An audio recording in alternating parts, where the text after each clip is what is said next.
Hello, this is Chris Cooper, and a big welcome to the Business Elevation Show. It's great to be back with you again for another week. This is episode 639, so we've been around a little while now, for nearly 15 years. And what I aim to do is bring to you fascinating guests who have experience typically in the world of business, but often come from a variety of different backgrounds. But what we really care about is how can we do good.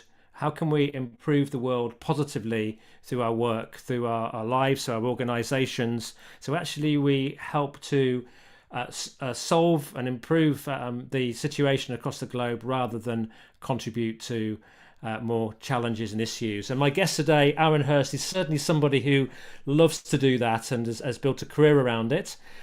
Before I introduce you to Aaron, I did have a little holiday last week, so I repeated a show last week. But the week before, we had Dan Charlish on the show, and Dan talked about an incredible charity that he's set up called Snow Camp. This year they've taken hundreds of young people skiing, actually, and they will do development programs and courses. So these kids who are from underprivileged areas in the United Kingdom, what if they go through development, and this is often done at local sort of ski centres, they get the opportunity to go skiing in the Alps and I think they've taken 26 groups out in this last year. And they also, during COVID, created another charity recognising that young people needed counselling and help for their mindset, for their mind and well-being. And they created a charity called Stop, Breathe and Think, which is providing free counselling to thousands upon thousands of young people. So I just love to hear stories like that about people who do very heart-led work, very purpose-led work, and are making a real difference in the world. So let me focus on our guest today. Let's focus on Aaron Hurst. Let's talk about rebuilding connection in a fragmented world. And I think we're probably listening to this would all agree that the world is becoming very fragmented. But how do we solve this growing crisis of disconnection, which is really affecting our society, our workplaces, our communities, our personal well-being?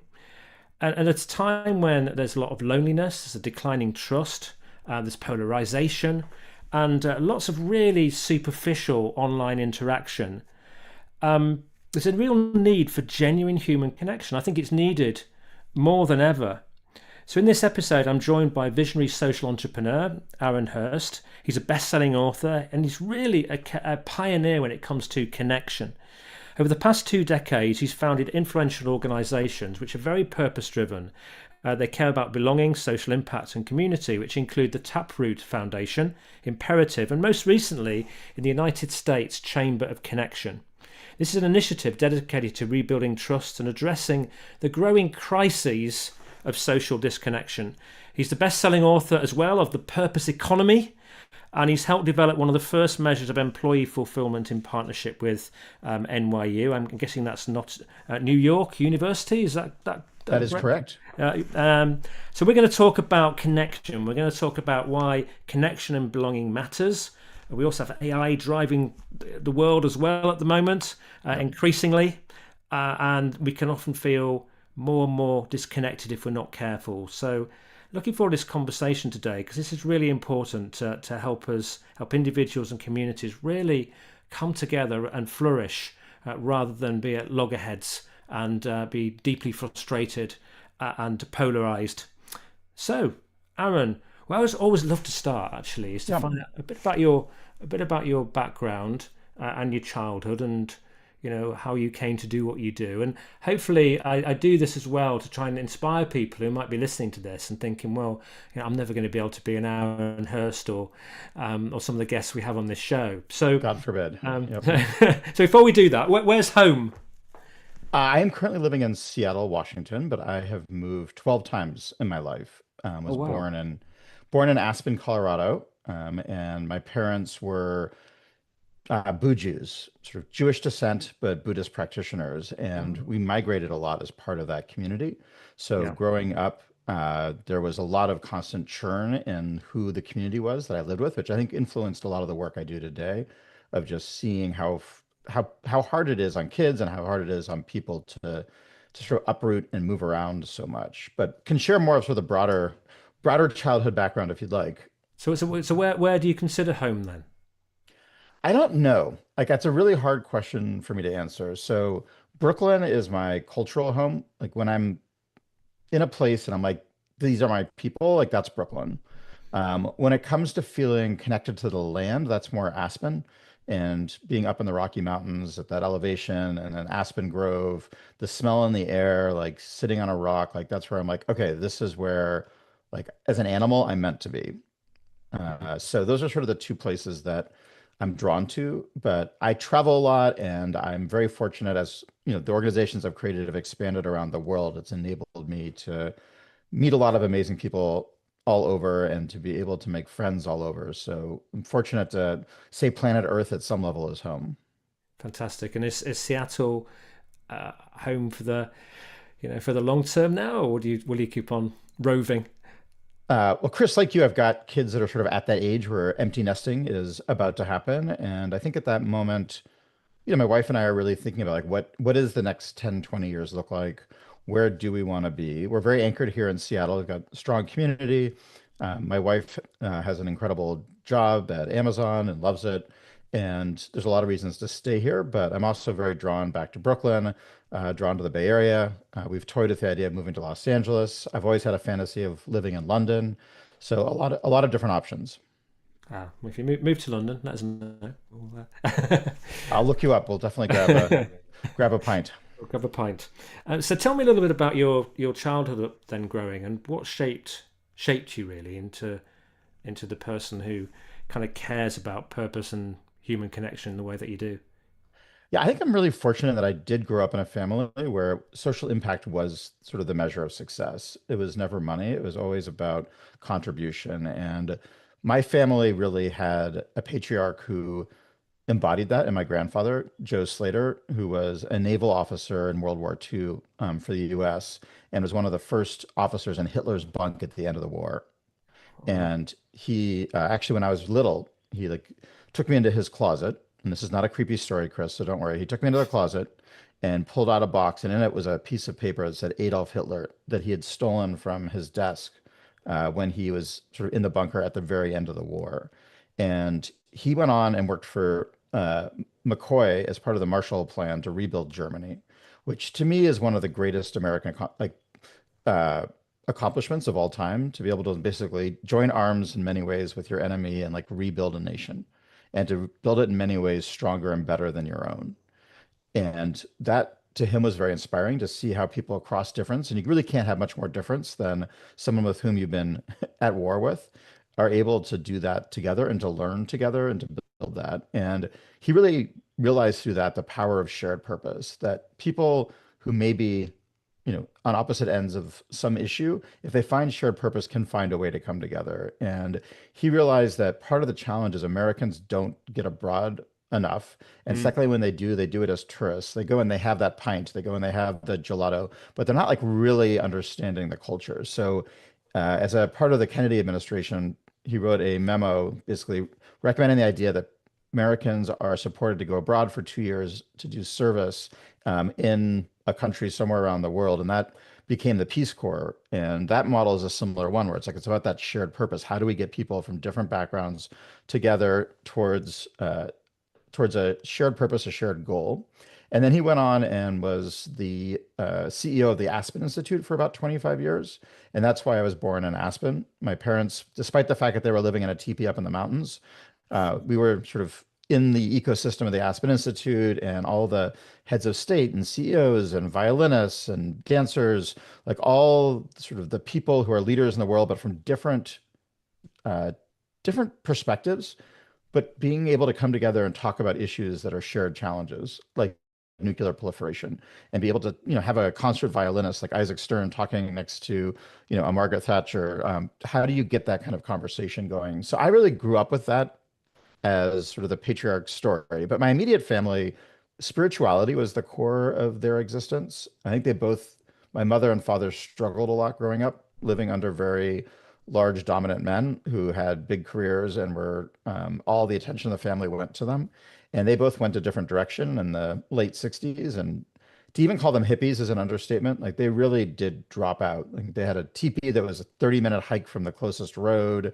We lived next to Hunter S. Thompson, the famous journalist in Aspen. They, would regularly as a child, they would go away for a week or two on silent meditation retreats. We were heavily integrated into the Sangha in Boulder, Colorado, and then in Halifax, Nova Scotia, building out those Tibetan Buddhist communities. And I went to a Tibetan Buddhist elementary school in Boulder, Colorado, which was for the first couple years of grade school.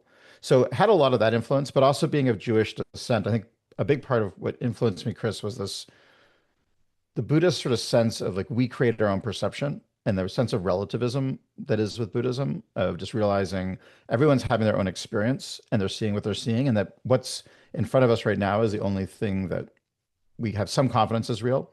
Also, this idea that attachment is the source of suffering and how to let go of attachment.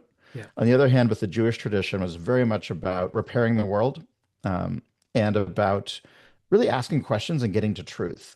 And that the act of conversation and challenging and having intellectual banter is part of the process of repairing the world. And it's part of the process of building relationships. So those heavily influenced me. I, in high school, did a lot of entrepreneurial, like starting newspapers, starting classes, starting small businesses. I loved doing entrepreneurial activity as a high school student and went on and created a program at the University of Michigan, Ann Arbor, where we took Michigan students out and taught in the local correctional facility, in the local prison, taught creative writing. And we'd go out there every week and we'd teach. And then we had an hour drive back to campus where we reflected on that experience. And that was really impactful for me because I saw how these students, and this is at a world-class academic institution, they said that was the best class, every one of them, best class they took in 4 years. And it was because of the ability to have learning through the lens of service and through the real world, but also because of that hour drive back and being able to actually have those deep conversations about their experience and what it meant and how they were processing the news differently as a result of that. So that sort of gives you some of the sort of key highlights of my childhood. We could definitely go on forever, but I'm assuming that's not where you want to spend the bulk of our time. Well, no, but I could because it's absolutely fascinating. What an interesting background, and I guess from that as well, you with the way your parents were, you probably didn't feel like you had to go down a normal path, university. Yeah, I mean, I think Did parts you? of the family, yes, parts no. So like my extended family was expected. I think my parents both thought, education and the educational system was fraught with problems and had a lot of problems with it. But my dad worked for a while in higher ed, so he also had a bias towards it. And I think our Jewish sort of tradition has very high value put on education. Hmm. So there was an expectation, but I wasn't really sure why I was there. I was more like, that's what I'm expected to do. So that's why I focused so much on service. I did study abroad in Prague, and that was really impactful for me. And really used that time as not that long after the wall fell. So it was an opportunity to also just understand what was behind the Iron Curtain and sort of the Soviet sphere of influence, which was really fascinating. So I've always sort of tried to learn by going to the edge or into areas of discomfort and trying to see what's really there.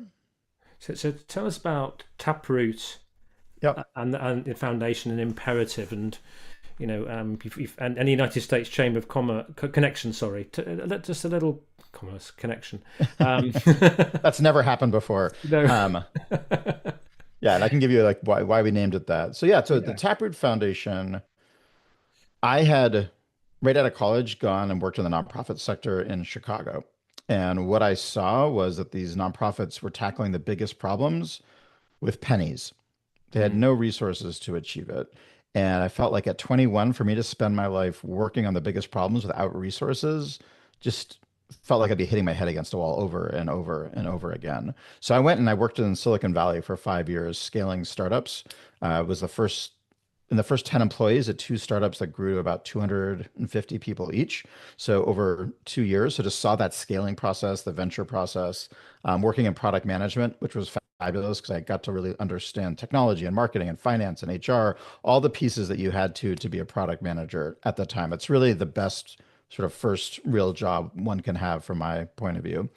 And then coming out of that, when the recession hit in 2000, what in the sort of dot-com bust, what I what I realized was like I now learned from those startup experiences what I could then bring back to the nonprofits that I had struggled with in Chicago. So what I realized was that financial capital, Chris, is a huge part of that. Nonprofits need more cash, like no doubt about it. But there's also fundamentally a shortage in a lot of the expertise needed to build institutions, not necessarily in service delivery. Nonprofits often are way better at service delivery than companies, but when it comes to marketing and their technology and their finances, there are people inside companies who have expertise of high value. So the Taproot Foundation core was to basically take the pro bono ethic from the legal profession and bring it to marketing, tech, HR, finance, et cetera, and to build an expectation in the systems for professionals to volunteer doing projects, building nonprofit capacity, enabling NGOs to get stronger. And we scaled that up to be about $15 billion marketplace in the US of services, and then ended up with affiliates all around the world from China to Costa Rica that were doing work that was similar and learning from each other. And it was a great partnership with BMW Stiftung, who supported that work. So that was Taproot. And I got to a point, Chris, where it had been about 12 years, and you get to that moment where you're like, I'm either a lifer here Mm. or I need to go try something else and see if I'm capable of doing something else.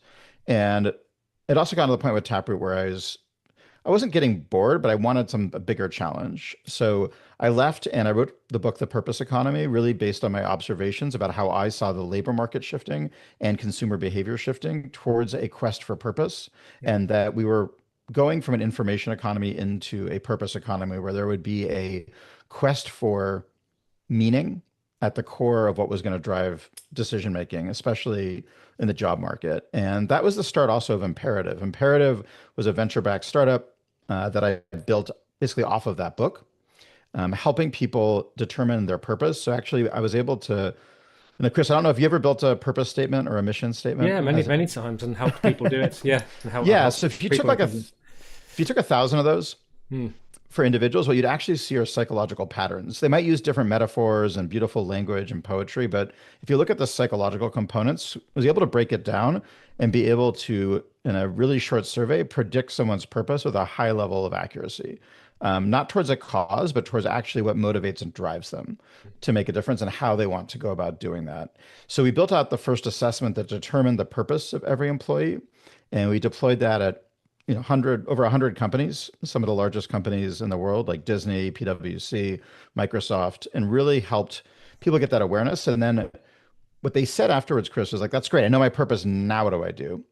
And what we ended up building was a peer coaching platform that used AI to enable two people, so like you and I right now, Chris, to be able to coach each other to help optimize our job to that purpose that we'd uncovered through that psychological assessment. And to be able to not need a professional coach, but instead to be able to do that as peers. And this happened very close to the pandemic. So it became this incredible resource for companies to enable remote workers to not only align their work and motivation around purpose, but it actually enabled them to build friendships at work virtually, which is something that was not happening during the pandemic. It became very transactional, and this platform became very successful at that. So ultimately, that we exited that and sold it to Kronos, which is the leading mentoring software platform, which was fantastic because their distribution was so much greater and the ability for that product to be able to reach more lives. So that sort of takes you up to the point of US Chamber of Connection. I was just on the personal side, I was so burnt out, Chris, after I'm that venture surprised. I'm startup. sitting there going, wow, It was busy, busy stuff. exhausting. Yeah. And it was, I'm like all in, and I had gotten to that point where I was just like, I never want to work again. Like I'm so exhausted, but I knew that was going to be a short-lived period of time. So I did something that was kind of fun that some of your community might enjoy. I was, 48-ish, and I said, if I were to retire right now, how well am I set up for retirement? Not financially, but in terms of lifestyle. And I took a couple months and I just looked around me and I'm like, my friendships are all shallow. I don't have any hobbies that I've developed. I haven't developed any real connections into the nonprofit community in Seattle. I've just been so busy between family and work that I haven't set it up. And if I were to retire right now, I'd be one of those guys that doesn't live much longer because Yeah. I just haven't set any of that up. And it was a real awakening for me is I talk to people about how many people are disconnected, how many people don't have the friendships and community that they need to thrive. And I started looking more broadly at the research around the country and talking to people.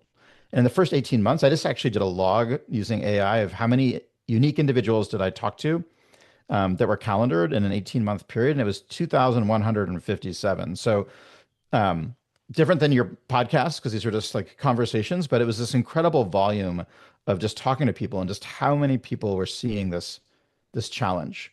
And what I came to realize, Chris, was that you look around the world at all the challenges, you look at climate change, you look at poverty, you look at health, all these issues, they're incredibly important, but that actually right now, the decline in social connection and trust is more important. If only because we can't tackle those other ones without connection and trust. But secondarily, the impact of the disconnection on our humanity, on our health, on our economic mobility, on our ability to actually have a democracy is just like core. It's the biggest predictor of lifespan, well-being, performance at work, like everything ties back to it, and we are losing it rapidly. So I looked around and I said, holy crap, this is the biggest problem. And that was like, who's putting up the fight to address this at a scale that matches what we're fighting, especially with the rise of AI, which is just making this in many ways much worse. And I was just shocked that there were some great nonprofits, there were some incredible academics, there were some companies working on things, but there was no one really bringing together all the leadership of cross sectors that care about this, from government, from nonprofits, from companies, academia, healthcare, to like say, we need to put together a Marshall Plan for connection in America right now. We need a Marshall Plan to be able to rebuild social connection. It's going to require, just like public education, public health, our park system, it's going to require us rethinking the role of government. It's going to have us rethinking the role of a city to really think about social connection as a major design consideration. Yep. And that's why we named it the U.S. Chamber of Connection, because the U.S. Chamber of Commerce, which was started in, I think, 1921 by the president at the time, was designed as a nonprofit to make the U.S. business first and to ensure every decision optimized for economy. And they've been wildly successful. In the United States, businesses have more rights than individuals. And what we came to realize is like we need that same success, but now towards connection. We need to be able to rally everybody together to be able to redesign our society to be connection first, because in a world of AI and technology, the only way we're going to survive is if we design to be connection first. And that's really the U.S. Chamber of Connection. I can go more into what we're doing, but that's the core of it. Yeah, that's amazing, and it's absolutely right. The economies have been very much focused on money and growth. Yep. Yep. Not connection, not well-being and happiness. Yeah, it's a lot of what business has done is remove friction from our lives, and friction's where most of relationships are created. So it's this really interesting challenge around like how do we have a strong economy, business innovation, but also recognize that friction is actually the source of a lot of value. It's just not monetized value in the same way. Yeah. So it's going to take a very active effort to be able to reinstitute sort of some friction, if you will, into society. When you say friction, is that is that the friction occurs as you connect more people? Because that people have different views, opinions, different political parties. It's less. Is that what you mean? What do you mean by that? It means like back in the day, if I needed sugar to bake my cake, I would knock on a neighbor's door. And now in Seattle, I can get sugar delivered to my door in under an hour from Amazon. Yeah. It means when I go to the grocery store, I used to talk to the cashier, and now I just go through an automated checkout and don't have to talk to anyone. A lot of what we have is like just removing that friction in our lives, but that friction is where we actually usually interact with people. We connect. The other piece, which is you might find interesting, Chris, is that a researcher found it takes about 200 hours to make a best friend. And most people are like, that's not true. I met somebody and like after 10 hours together, like we were like besties, like it doesn't take 200 hours. Yeah. But when you actually unpack the 200 hours, the reason you need 200 hours is because you need to go through some moment of friction. You have to go through something where you're at odds and you come through the other side for it to truly be a durable, sustained best friend relationship. But if we never allow ourselves to get to the point where we have to go through those kinds of points of friction in relationships, we never actually really build the bonds that create that best friend. So it's just another example of how like everything is really tied to connection, and connection is tied to actual time together and being able to overcome challenges together. Yeah. Yes. No, that's interesting what you've said there, because I can think myself of relationships that were great, but then there's some issues, and then you have those conversations, and actually what may be very painful and difficult at the time, you come out of it released, relieved, and with a closer bond. Yep, that's exactly right. Yeah. And it's the same thing at work. Like if you have a bad day at work, you go home and tell your spouse about it. It's not usually about a spreadsheet. It's about another person. Yeah. Yeah. And we need that kind of like emotional support system around that. We do. I remember ringing when I had an entrepreneurial business with quite a few people. I remember ringing my wife up. I think she was Hmm. she was probably my fiance at the time, and just releasing a little bit about the frustration that I just had. And she said, "Chris, could I speak to you a little bit later?" And I said, "Yeah, sure. Why?" She said, I'm on. She's a medic, a GP, and she said, "I'm Mm. on some stairs at the moment with a 20 stone man who has died, and I can't Oh get my. anybody." A distraught wife, and I can't get anybody. The fire service won't come. The police won't come. I can't get a few, and it just made me Perspective. realize, put things into perspective, big Yeah. time. Yeah. What people are dealing with.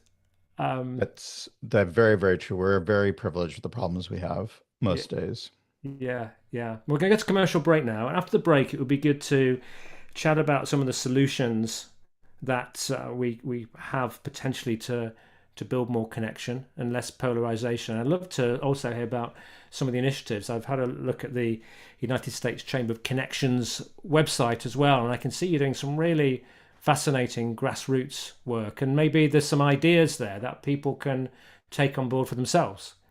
Love it. Look forward to it. I'm in the United Kingdom at the moment. You're focusing on the United States, so there's opportunity all over the globe for us to connect in a Completely. strong way. So back again with you in just a couple of minutes. Do join us after the break.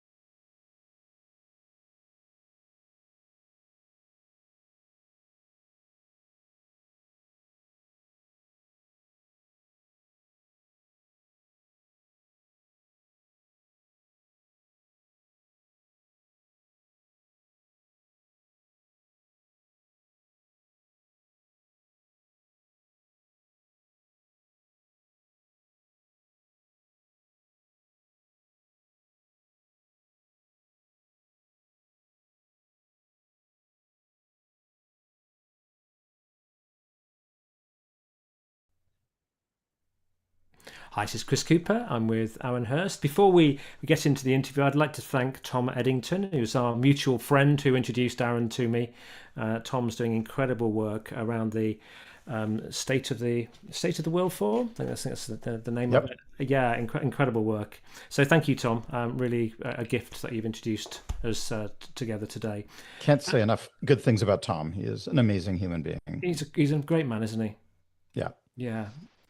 So we're talking about connection. So maybe before we go into how do we sort connection and some of the solutions, how would you define connection? Yep. No, it's a great question. That's one of the things that came up a lot. So when I was first starting this work, I just had 8 to 10 strangers over to dinner every 2 weeks. And I would ask them questions about connection in their lives and about how life transitions had impacted their connections. And one of the things that really emerged is that no one knew how to define that. Like, do I have a connected life? Do I have connection? I've got people that I talk to, like, is that connection? Like, have I met my sort of needs around connection? And very few people had any clarity about it. So it was one of the big ahas, actually, Chris, was we need to define this. So I did a lot of work trying to research, looking at different fields from psychology, looking at it from a urban planning perspective, from a civic engagement perspective. Like, what do all these fields, how do they define connection, and where can we find that common thread that would help bring clarity to people? And what we found is there were six points of connection that people need. And we didn't come at it from just a pure health perspective, because a pure health perspective is very individual focused. We wanted it to be focused on not just connection for the individual, but how are you connected in a way that's sustainable and that you are building connection within your community as well, because that's what enables you to sustain your connection. So I can share those six with you quickly because I think that's the most, Please the do. clearest way. Mm. So the first one, Chris, is you need to have a neighbor that you could reach out to in a time of crisis. And we find only about 40% of people have that. So if there was a major crisis, there's 60% of people who would be knocking on a stranger's door. Like they wouldn't have someone that they had that trust in. And that's so important for resilience. It's important for safety. Important for so many different reasons, like psychologically and as a society. The second one is having a community of shared identity. So people really only feel secure when they have a group of people that they connect with regularly that have a major trait in common with them that create that immediate bond and sense of safety. That can be gender and race and these traditional senses of it, but it could also be a stage of life. It could be becoming a parent. It could be that you've moved or that you moved from a different city in the same country. There's a lot of things that can create that sense of shared identity. The third one is being able to have regular one-on-one meaningful interactions with people. So we found you need about 2 meaningful one-on-one interactions per week. Think of going for coffee, think of going for a walk, something where you're being vulnerable and real and spending enough time with someone to like really feel seen and to be able to see somebody. And that's got incredible benefits. So those are the first three. Fourth is having a third place, having somewhere you can go in community to be among people on a regular basis, where maybe you're not best friends with everybody, but you know each other's faces, you may know each other's first names, but you feel a sense of being in community. The fifth one's actually the most important one, Chris, when we saw the data, because we did a national study on it, is community of play. We have to be part of a community where we have a shared activity of something we love and that we share that love with somebody else of doing that. That can be pickleball, that could be knitting, that could be being part of a choir, but there's something that like gives us that sense of harmony with people. And it's where we start to meet people who are very different than ourselves. Yes. Like when I play pickleball, there's people on the court that I would never talk to otherwise in reality, but we share pickleball, which gives us enough trust to be able to do that. And the final one is community service. You really see significant benefits for bridging, for psychology, for relationship development when you are engaged in regular service to the community, which can mean a lot of different things, but it's something where you're giving of your time to help others. So as we define connection, and you got a much longer answer than you probably bargained for, those 6 things are the things that we found matter. And all of our work is about how do we help individuals and society build the systems to make those things habits Mm. and to make them easy. Mm. That's a really helpful answer, actually, because it's not an easy thing to define, is it? No, I mean, You you have can to put a lot come of up work with, into that and a lot of thinking to be clear. well, to make it actionable. And I always think about it as an Yeah. executive of like, how do I answer it for a mayor? That's how I think about it. So, Chris, if you were the mayor of London and you're looking at loneliness, like just knowing that most of the people in the city is lonely, like that data is not terribly helpful. You're like, that's terrible, but what do I do about it? With these 6 things, you can actually say, oh, this neighborhood doesn't have enough third places. Or we're seeing a lot of people that don't have activity groups to build or to belong to. Like we can help set that up. So these are things that leaders can actually take action to do. And therefore makes it go from a problem that feels insurmountable and like, oh my God, we're like disconnected, but there's nothing we can do about it. And you sort of just throw you sort of just throw all hope away. These 6 I find give people hope again because it becomes actionable. Yeah. Yes. Yes. I was just thinking. My guest a couple of weeks ago, Dan Charlish, he set up a significant youth club at one stage after having done overseas aid work in a deprived area, and that really brought lots of youth together and had a common place to That's right.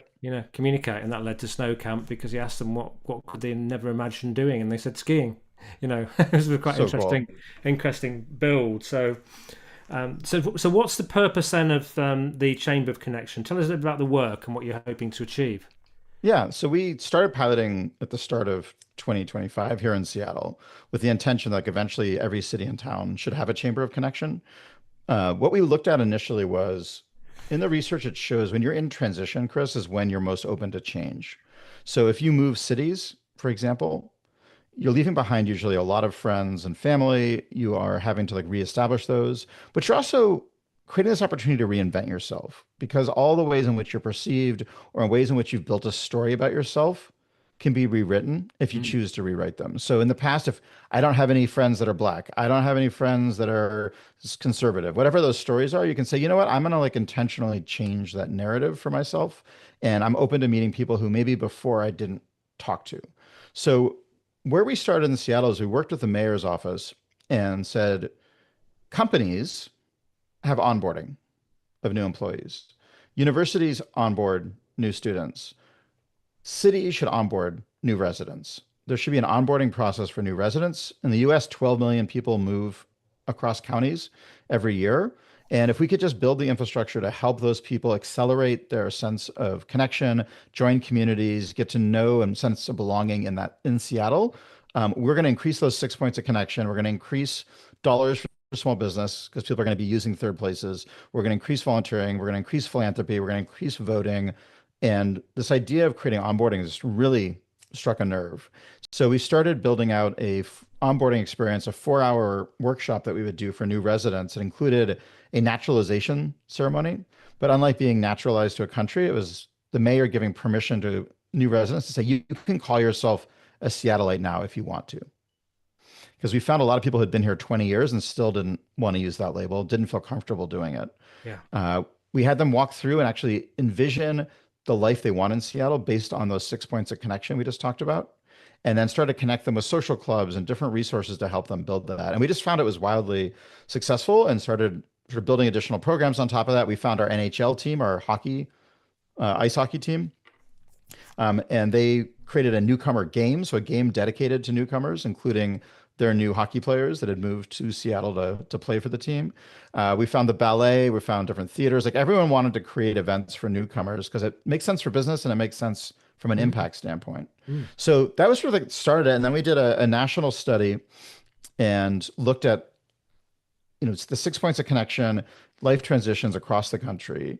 And that really kicked off starting to ask cities and towns to apply to become chapters, not to be part of our organization legally, but to actually become member affiliates and to create their chambers of connection wherever they are. And we've got 7 of those that are sort of in the early stages of development, from San Francisco to San Diego to Colorado Springs and Pittsburgh and Baltimore to Keene, New Hampshire. Like we've got these cities that are saying, okay, we want to start creating a chamber of connection. And the way they start is by creating a council for connection that has leaders from healthcare and education, leaders from business and employers, leaders from arts and entertainment, leaders from the social sector coming together and saying, we're going to take ownership of this issue.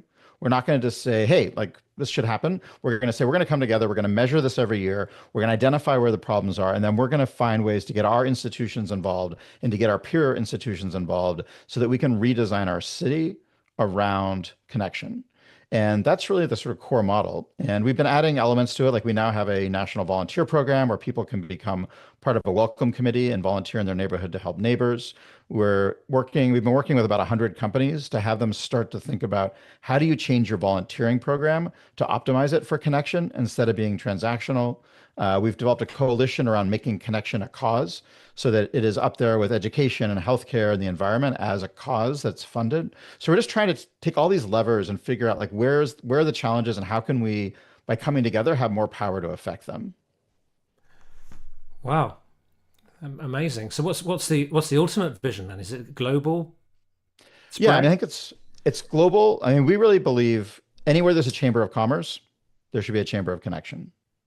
And if you think about a big city, then not only is there a New York Chamber of Connection, but you'll find each neighborhood has a Chamber of Connection. We ultimately see that there should be a Chamber of Connection in every neighborhood. We'd love to see every university have one within it. We'd love to, anywhere where there's like a large group of people that want to organize around connection, that there is a way to institutionalize that so that we're able to create that impact. But we don't want to own any of this. Like this is not about us having this massive organization. What we want to do is create a framework and a learning community to drive this. And then those learnings to enable us to become an advocate to companies, to academia, to government, to say, here's what's needed. Here's what we're seeing around connection. Here are the barriers people are facing, and hopefully enrolling them and creating systems level changes critical for this. And how do you do this alongside politicians, for example, who might have a very different agenda? Yeah, I have found this to be the one issue that's pretty easy to get anyone to agree to. Is it? Yeah.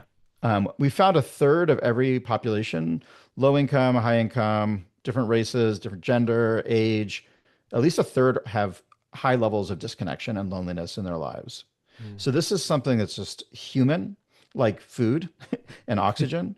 And it also has hope. And right now there's so much despair and so many problems. Like this is the one cause where people feel like there's hope. And it's something where if Chris, you work on it in your life, it improves your life, not just the people you're serving. So it's this like actually really magical cause that is so rewarding in a way in which really no other cause can be, just by the nature of the fact that you can't work on connection without helping yourself. Yeah. Yeah. Yeah. So you got me thinking now because I've been living in this part of the United Kingdom in Leicestershire for 22 years. But you've got me Yep. thinking about how how truly we've got friends. It took us a while to Yeah. find friends and establish that. And we've got things that we do, but do we really understand community here? And are we actually Yep. making the effort to pull that community together? Those are the right questions. And it's like starting to see that in your own life is exactly the right place Yeah. to start. And then to start to think about maybe I'm just going to start with doing potluck or a block party or something just to start to build Yeah. that. Maybe I'm just going to commit to joining some community and just being part of it for a while. And then it builds up to, how can I start doing that with others? Then how do I work with our government and local philanthropy and companies to think about, can we create a chamber of connection in our town? To start to build against these issues. And then how do we do that as a nation? And then how do we do it as a continent? And you see sort of how the ripple effect starts with that initial dinner party or potluck. Yeah, it's a beautiful idea, and I think it also it's something that with the way the world is changing at the moment and some of the challenging issues we've had, Yeah. it could make us more resilient Yeah. in the face of these. Oh, for sure.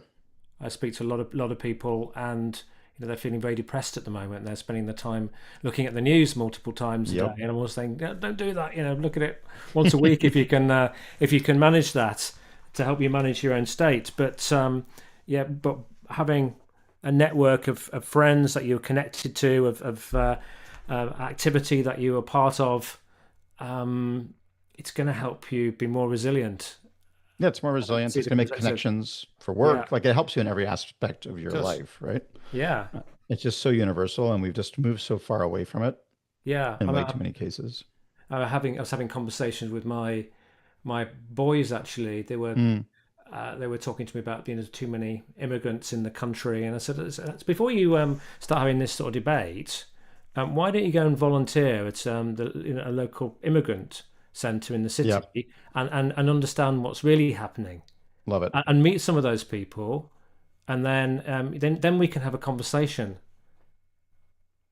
It's yeah, just being close in proximity to something changes your whole point of view on it. And then Mm. also I think having the insight, like what if something happened where suddenly like the majority of people in the UK had to leave the country and immigrate somewhere else Yeah. and realizing like that's possible. It's not that far fetched. And then how would it feel if you were like couldn't stay in your country and no one wanted you? Like how would that feel? Or if you just think at a city level, like you're not allowed to leave your city, no one wants you outside of your city or town, and like how that just shrinks your world and your sense of humanity. So I think these things really help think through it. And I think with climate change, we're likely to see a lot more Yeah. migration. And if we don't learn to sort of embrace that, we're in trouble. But the interesting thing, Chris, like you brought up politics. One of the things like I'm generally progressive as a political frame. Like if I had to, not a party, but if I had to pick like a point of view. But what this work has actually made me more conservative in certain ways. And what I mean by that is what I realize is that a lot of what we used to do was based on rituals to develop social connection. And that when we sort of moved away from a lot of those rituals, we actually lost a lot of what matters most in society. And I think it's really helped me appreciate a lot more of those traditions of coming together and how we come together. And that is a part of the traditional, more conservative point of view around these things. So it's maybe much more open-minded to certain parts of a conservative agenda that I wouldn't have been otherwise, because I see the wisdom in how this is done. And someone was actually, I was talking to them on our podcast, How We Connected. We talked to community builders, people building connection in their communities on our podcast. And he was sharing, if you think about those old sort of formal dances that they used to have that you can see like on shows like Bridgerton, where it's very formal and everyone's dressed up and there's protocol. Like I used to think those were the stupidest, most ridiculous things. But the more I understand the psychology of connection, they're actually wildly effective because they address all the different psychological issues people have that they need to build connections. You just start to see wisdom in some of these old ways of operating that seem dated, but they're actually in many ways what the future needs to look like a lot more. Mm, mm. And what do you think will be, could potentially be the world in 5 years' time if this really started to spread? What impact could it have? I think you'd start to just see like a shift globally towards optimism and hope Yes. versus cynicism and scarcity mindset. So I think you'd start to see that. I think you'd see dramatic changes in healthcare outcomes. A lot of the issues around our health, and we talk to doctors, are tied to lack of social connection. Being lonely is the same as smoking 15 cigarettes a day. So if you suddenly like made that shift, you're going to see a major change in how long people are living, their health, but also incredible reduction in healthcare costs. Because a lot of people actually, especially in the US, they go to the doctor because they're lonely, not because they're actually sick. In a lot of cases, the solution is helping people get connected, not just giving them pharmaceutical products. So I think you'd see a major shift in healthcare. I think you'd also see a massive resurgence of the arts because so much of that community of play, so much of that desire to be out among community manifests in creativity in the arts. And we would see more and more people, going and being part of that, whether it's participating or being a spectator. Same thing with sports. More and more people sort of engage that way. We'd see a resurgence of small business because there'd be so many more people going out into their local community and shopping at local businesses, wanting to be out among community and not just shopping for everything online. Online. Yeah. Yeah. And then we'd see, like, I believe, like a greater political will to address the toughest challenges. Will we have solved climate change? Absolutely not. But would there be the ability to actually come together again and say, let's look at what's really going on here and figure out how we can all work on this as a whole? Because when you take people out of fear and scarcity and needing tribe, they start to be much more open to sort of doing what's in the greater good, in the interest of the greater good. And how would you best structure one of these in terms of the kind of organization for a city? Are there certain kinds of people you need to find to engage and make this happen? And how Yeah. do you attract financial resources to potentially make it happen too? Yeah. So it really starts with creating that connection council. So finding the leaders across all these fields, people who are connected to resources, but also to systems, including government, and having them come together and say, do you commit to like owning connection as a group? And do you commit to meeting at least once every quarter to track and move this forward and to be able to do an annual measurement of the state of connection in our city or town? That's really sort of that starting place. And that builds the data-driven mandate for further investment. And you have the people at the table that have the ability to resource or influence the resources necessary for it to exist. It does not need to be a large organization. In a given city or town, like you really just need a single leader who can support that group and bring them together, and someone who can help coordinate programming, and you're really off to a great start. So given that this is the biggest challenge in the world, the fact that you can basically open up a chamber of connection for, let's call it 250 pounds, like that is relatively inexpensive, and it starts to create so much good in that city. Mm. Yeah, amazing. And is Seattle the benchmark now? Yeah, Seattle's sort of the starting place, but we're seeing like even in these new cities we're going into, like Seattle's changing what we're doing because we're seeing things that people in San Diego are trying. We're seeing things that people in San Francisco are trying. So I think what we're going to see is just a lot of these early chambers of connection are really going to be civic labs of, I'm hoping a lot of things that fail because that'll help us learn, and then a lot of things that succeed so that we can start to replicate those. So our hope is that, this Seattle's the spark, but that we're going to see innovation come from very unlikely places. Mm. And that those will become, because we have it as a network, easily propagated throughout the country and throughout the world. Mm. You can imagine it catching on once there's good Totally. examples of it Well, it's across. just such an easy, obvious thing to do. And It's not hard in the way a lot of other causes are hard. Like climate change is like a really hard thing to do to Yeah. address. Um, the unhoused is a really hard thing to address. A broken healthcare system is a hard thing to address because there's these huge lobbying efforts against it, and you've got such incredible like this perception of having to give up something to achieve it. I think with social connection, there's not a sense that like to help you, Chris, have more social connection doesn't take anything from me, right?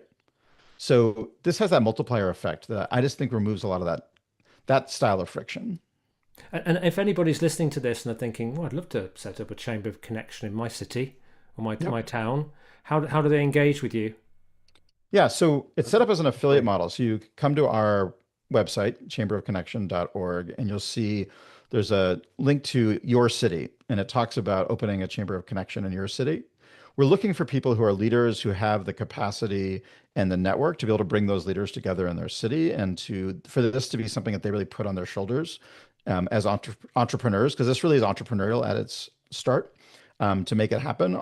Our intention is we want to support anyone who wants to do that, who has the ability to pull that off. And they do it. They set up their own NGO, their own nonprofit, or do it as part of an existing one locally. And we then create a MOU between us and that organization to be part of the learning community, to be able to access all of our resources, et cetera. So it is relatively easy. And if you're not ready for that, Chris, like if you're not like, okay, I'm not ready to do that quite yet, but I'm counting on you to be one of these people. Um, Start off just doing a potluck. Just starting off as a welcome committee volunteer and go on our site and join our welcome committee and be part of a community of people who are just helping in everyday little ways in their neighborhood. Like that's an amazing way to begin the journey as well. Excellent. And you mentioned that so you used the words MOU. Was that Yes, memorandum what? of understanding. Okay. So just like a basic contract between us and an affiliate to basically give the rights to use our brand and to use the materials, et cetera. Yeah. This has been a fantastic conversation. I've absolutely loved this conversation and feeling very energized by it. It's really, really positive in so many different ways. Do you have a final message that you'd like to leave us with? Just it begins with you. And you can start this in a very small way today. And just think of one thing you can do today. And the most powerful act of connection, Chris, the thing that actually changes the world is invitation. Invite someone to do something with you. Invite someone to join you the next time you go do something. Invite someone over for dinner. Invite someone on a walk. The act of invitation is that first initial step that's going to create this ripple effect. So go through your virtual Rolodex, think of some people that you want to invite to things and just start inviting people. Invite them back into the connected world and invite them back into community and invite them back into your life. And that actually takes a little bit of courage, doesn't it? And that's part. Yeah. Sometimes we lack that, and it's great because actually by doing that you'll increase your confidence to go further potentially. Yeah. And like the reality is if you invite one person, they may say no, and then you're all of a sudden are like, oh, like I failed. But if you think about, let me invite 10 people, they're not going to all say no. And you start to recognize you're going to get a certain percentage of people who will say no. And that's just part of the expected experience of invitation and gives you the courage to just do it and know that maybe someone just can't do it. Maybe they don't want to do it, but there's lots more people out there who can. So Yeah. make it happen. Fantastic. Well, on that note, Aaron, it's been an absolute pleasure talking to you. Do go Likewise. and check out chamberofconnection.org. So that's the site that we've been referring to. And I'd like to congratulate Aaron for this initiative because I can see this being potentially of significant global impact. And it's so important, but actually it's a win-win for everybody. It really is. And it's such a blessing to be able to be part of something at this stage and to see people connecting. And you and I were talking about it before that when you see two people connect and start to build a friendship, like nothing feels better. It Mm. just is so rewarding. Yeah. Heck, well, I've very much enjoyed our meaningful connection today, Likewise. and I'm looking forward to seeing where that may evolve. But yeah, if you are interested in this, do go and check out Chamber of Connection, and do have a think about actually how can you connect when you listen to this. How could you invite people into something, even if it's just for dinner or a barbecue as a start? But actually, how can you yeah, increase the level of connection in the world, but at the same time, you'll benefit yourself through getting to know people. What Aaron said there, but a large percentage of people don't even know their neighbours, and that might be the starting point. Yep. Thank you so much for having me on and helping to share this with your community, Chris. You're very welcome. Thank you. Take care, everybody. Any questions or comments, go to drop me an email at hello@chriscooper.co.uk. I'm always pleased to hear from you. Please